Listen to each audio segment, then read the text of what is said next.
अस्सलामु अलैकुम वरहमतुल्लाहि वबरकातुहू। मैं अपने यूट्यूब चैनल आफिया नेटवर्क से तमाम नाजरीन का खैर मकदम करता हूँ।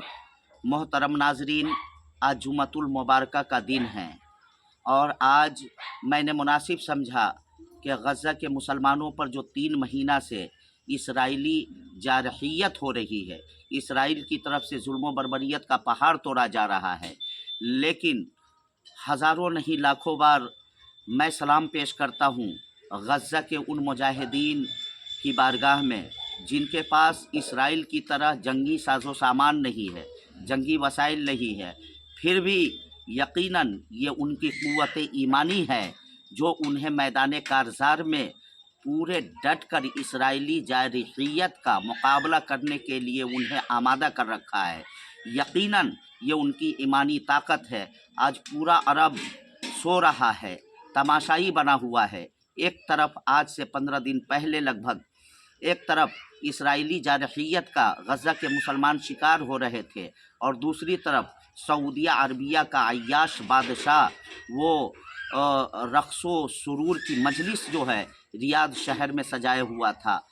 यकीनन आज गज़ा के मुसलमानों ने पूरी दुनिया में साबित कर दिया है कि आज भी होगर इब्राहिम सा ईमा पैदा, आग कर सकती है अंदाज़े गुलिस्ता पैदा।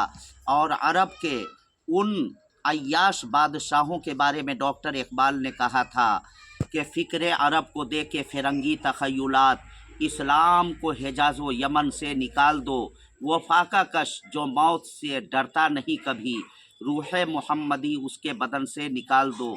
यकीनन गज़ा के मुसलमानों का भूखा प्यासा रहना करबला की याद को ताज़ा कर रहा है।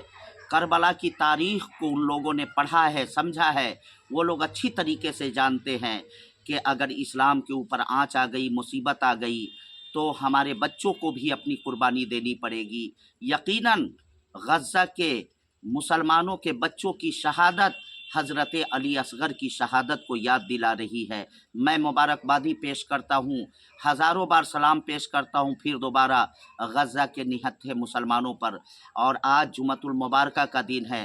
पूरे आलम इस्लाम के मुसलमानों की बारगाह में अरीज़ा है कि तमाम मुसलमान जुमा की नमाज के बाद दुआ का एहतमाम करे और गज़ा के मुसलमानों के फ़तह व नुसरत के लिए अल्लाह की बारगाह में इल्तिजा करे। अस्सलामु अलैकुम व रहमतुल्लाहि व बरकातुहू। बहुत बहुत शुक्रिया।